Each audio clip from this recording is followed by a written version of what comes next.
All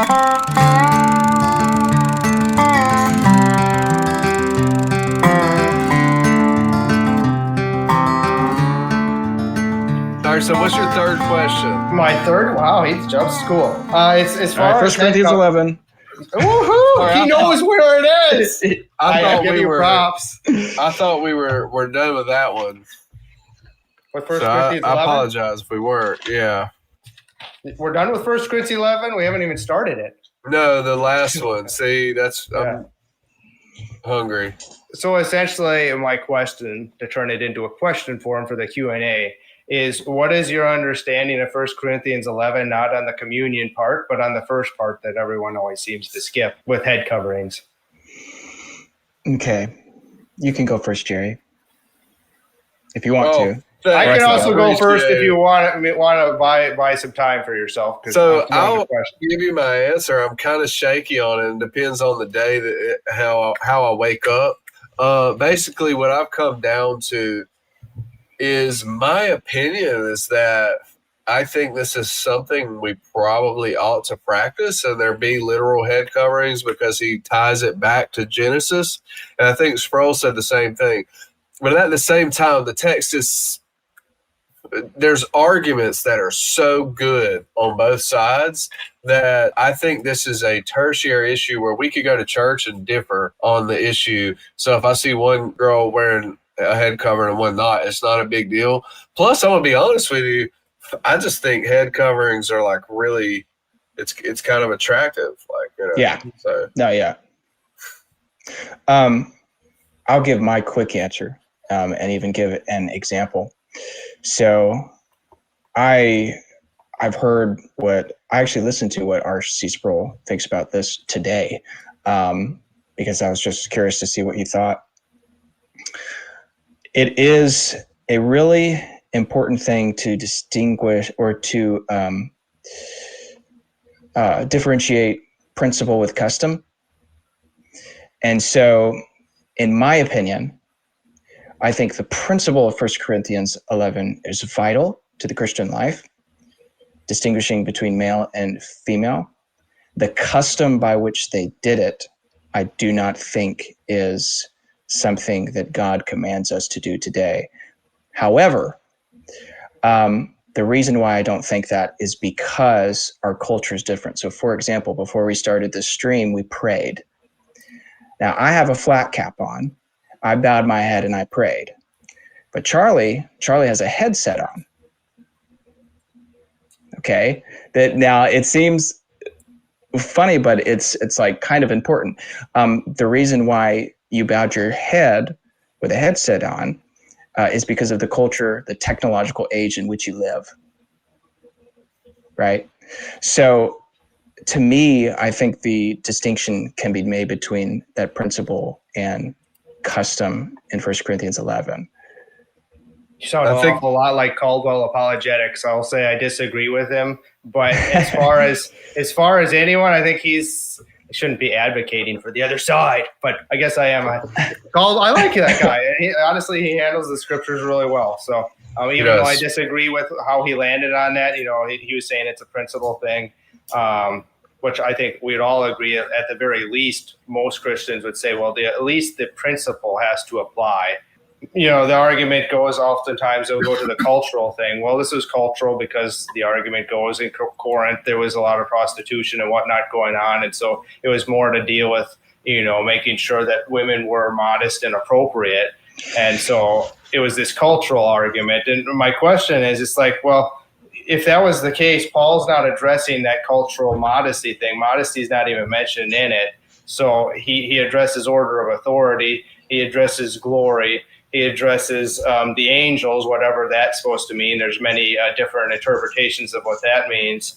And he goes down to order of creation, none of which are cultural or have to do with modesty. And so I see that just one second. I see that the principle obviously applies. We all agree. But because he was not making this about modesty, but making this about order of authority and God's glory and the angels, that I believe that the head covering also is as the church for the past 1900 years, they're on my side. They all affirmed it in one way or another. So. Yeah, so my argument, I would not try to justify with the prostitutes. Okay. I wasn't saying you were. I just know that's the big argument I get. One of the things that I'm super cautious on, and this might be because of my theological background, what I came out of. I'm always cautious when someone attempts to, and I'm not saying that this is what you're doing, I'm just trying to phrase it in a way that makes sense. Someone attempts to add a command to the Christian life that must be followed, that without following it, they're in sin. You see that a lot with the Roman Catholic Church. And I feel like that's something that we should be really cautious about, because I heard R.C. Sproul's explanation. His idea is that, I would rather just, have my wife put the head covering on so that if she is supposed to, she's not in error. But for me, I'm kind of the other way. Like, I would rather her not feel like she has to do that to add another stumbling block to the Christian faith. And so one of the reasons why I don't think 1 Corinthians, or why I think 1 Corinthians 11 and head coverings is partially a cultural thing, and is because with other things in Scripture, they're mentioned over and over and over again. In this one passage, the Apostle Paul mentions head coverings. In other passages, he mentions the order of men and women. He mentions wives submitting to husband, and that principle is echoed throughout the New Testament, but head coverings isn't. And so for me, that seems like, and if I'm wrong, please correct me, but that seems like that is a very important thing to look at when we're talking about this subject. Why is that? Why is what I consider to be the principle echoed throughout the New Testament, but the head covering, which other people consider the principle, not echoed throughout the New Testament? Because I feel like if it was a principle, it should be echoed. I would say it's kind of the same reason of why didn't Jesus essentially address homosexuality in its fullest rather than just defining marriage, is because essentially where they were living at that time, it wasn't an issue. So they didn't have to bring it up again and again. And so when we look at chapter 11 at the last... Well, that's why we baptize babies. Sorry, go ahead. Let's just schedule a debate. Presbyterian, yeah, wow, back to the baptism thing. That was last video. You got to say all you wanted to say. That's it now. Wait. Just so you're saying because of the culture, Jesus didn't bring up homosexuality? No, I'm saying because the marriage was already being followed in the Jewish practice. Like he didn't have to keep addressing all of that. He's saying it was presupposed in the Jewish mindset. Thank you. Yeah. No, we have more questions, but can I get to the other point? Because it connects, and then I'll shut up. Just verse 16, it says, "But if anyone seems to be contentious, we have no such custom, nor do the churches of God." And a lot of people will say, "See, ever since the 1950s, he's saying don't be contentious about it, so let's just stop talking about it." But what I believe he's saying all the other churches are already practicing this, so let's not be contentious about not practicing this. And so if all the other churches were practicing that, there would be no need to write another rebuke letter from Paul. Honestly, I would hate to get a letter from Paul because can you imagine getting a letter from Paul? He would be like, Paul, if I got a letter from Paul would be like, dude, you were doing a phenomenal job. I have nothing bad I can say. I'm just kidding. I just answered Dwayne Green's question. Yeah, that was what I was going to pull up, was that specific question. Basically, I think I would understand it the way you do, Charlie, but I want to say this as well.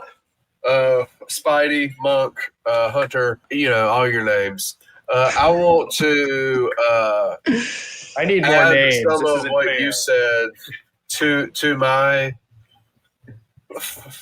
as well, to my explanations as well. Though I think this is the way I'm understanding this, I lean more towards the side of I don't want to heap up burdens on people. So, because I think the arguments are so good on both sides, I literally tell my wife, like, this one is one of those issues where, like, I feel like it kind of goes either way, and I'm going to let you kind of decide what you want on that, because, like, I don't want to heap up burdens on her. No, I could be wrong for that, and I could be sinning by doing that, and not just telling her, hey, this is what we must do. But I think it's a very difficult thing, like even the idea of what exactly is the covering. Some people are like, oh, the covering's just long hair. Some people's like, no, the covering's literally putting something on your head, and in Haiti, they'll put like a little square cloth on their head. But I'll say this, when I pray, I have to take my hat off.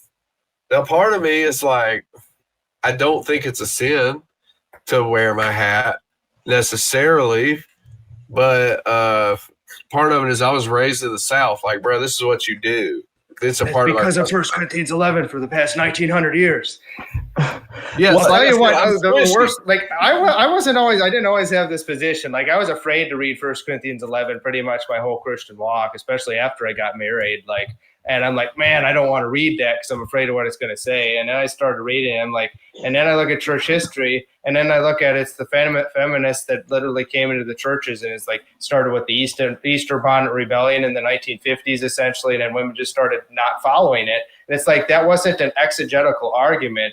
Then after we get to the point where people reject it, then all of a sudden we get these arguments. I'm like, it just doesn't sit well with me. Have you heard of? Sorry. Go ahead. Oh, I was going to ask you, have you read into the Greeks' views of women's hair? As far as how some of them I've heard people say, well, they thought it was a sign of fertility. And, is that what you're getting at? Yeah, that they, and I was just curious on your thoughts on it, like how you would respond to it, that they believe that the man's seed actually was in the woman's hair, Science just honestly, proves that. That's what I think. Absolutely. But yeah, I just find that Michael Heiser was weird for that.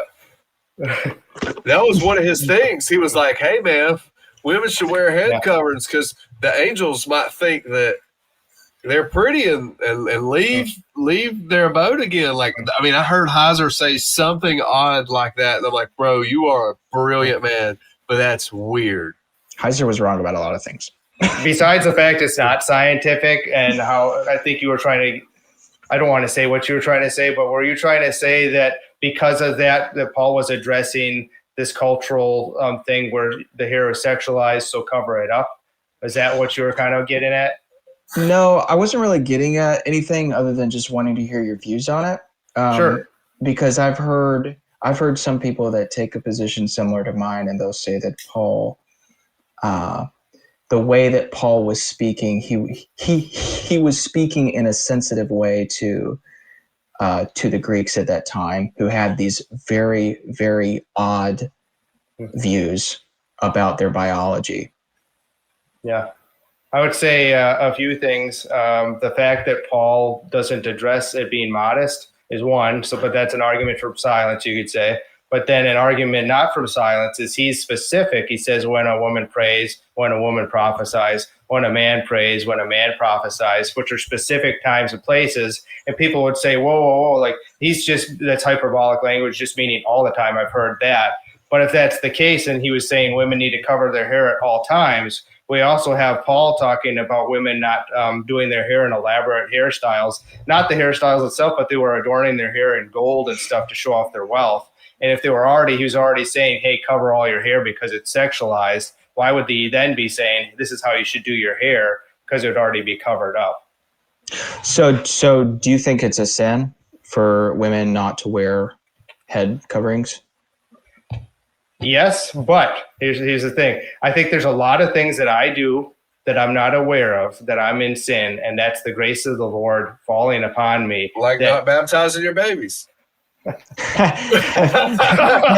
me and you, man, it's me and you against him. So I think there's a lot of instances where we're always in sin in certain aspects. Do I love the Lord my God with all my heart, with all my mind, with all my soul?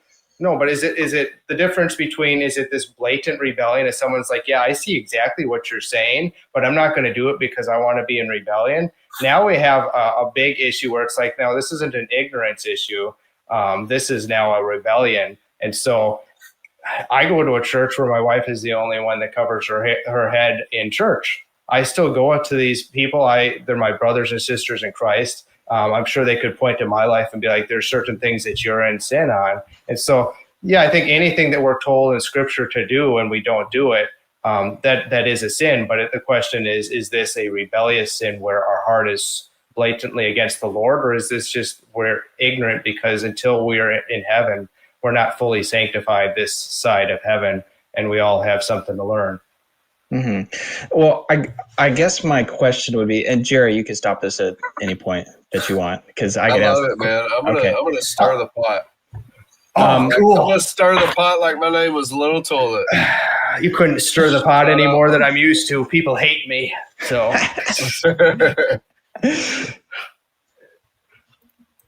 Where's the stirring? I'm not hearing the stirring.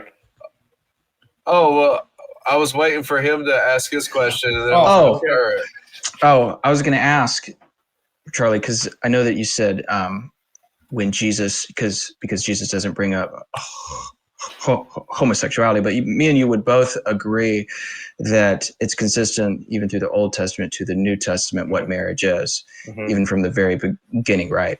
And it's consistent through the Old Testament to the New Testament what gender roles are, right? Yep. And so don't you find it odd that in one chapter of one letter of Paul's writings, he brings up this? Like, is that enough for you to say, I'm certain about this? I think I understand what you're saying, because you're saying entire, not just the New Testament. We go back to the Old Testament, it's all throughout. Like the New Testament has a few mentions. Obviously, it's Holy Spirit written where it brings up homosexuality, 1 Corinthians 6, is it Galatians 5, a couple places. But you're saying the Old Testament also brought up like all this stuff. So I only have one chapter talking about head coverings, whereas that topic is essentially like it's just filled. Right. One chapter to one specific church. Well, he did say all the other churches practice that, and then 1 Corinthians at the very beginning also says to the churches in Corinth and all the believers. Is that really what he said? In 1 Corinthians chapter 1? Yeah, I'm just asking, bro. Yeah, I love it. Thank you. And I actually have to go because Charlie's scaring me. No. I do have to go, guys. Bro, he's scared. He's running. I'm scared. Hunter, I'm scared out of my mind. Thank you for coming on. It was great. I love it. But we should definitely talk about that more, because I would actually love to hear your thoughts more on it. All right. God bless you, bro. Man, why did he have to leave? I'm so sad. No, I thought y'all were having a good conversation, and I just wanted to kind of like, I was going to keep poking you guys back and forth and just keep y'all talking about the issue, because I'm going to be honest with you. Like, y'all are saying stuff that I'm agreeing with both of y'all. So I'm kind of like in more of the middle position, though I'm leaning more towards your side, obviously, from how I answered the question. I think it's a very difficult text because of all the arguments that I've read. And it's like it's one of those, I want to dive back into it and get a fuller understanding of the context and do a good exegesis of the text, because even the we have no such custom, neither do the churches of God or whatever thing. I feel like I understand what it means, but I feel like it's a complex way to phrase things. Yeah. To me, honestly, it seems it's stupid that a piece of cloth brings so much heat. I think some of that reluctance of understanding does come from, I know for me, at least speaking from my own experiences, like I don't want to know what this is actually saying, because if it's saying what I think it's going to say, then all of a sudden I'm going to be labeled as a horrible husband and somebody that hates my wife. And it's like, that's so far from the truth. I would gladly take a bullet for my wife. I love my wife. And it's essentially, she's doing it to honor the Lord, not to honor me. Like, yes, she wants to honor me as her authority, but it's all ultimately to the Lord. Yeah. So, as far as like Calvinism, that was something that was to me a very heady thing. Like, it takes so much thinking, and honestly, I don't think this side of heaven I'm going to fully understand all of it. But to me, the other 1 Corinthians 11 seems a little more obviously easy to understand, but harder to accept, just because my wife, she literally, can you imagine if you walked into a church wearing a shirt that says I'm a Calvinist every single Sunday? Like I'm a Presbyterian, so that it wouldn't be a big deal. Okay, like you just walk down the street. I love your T-shirt.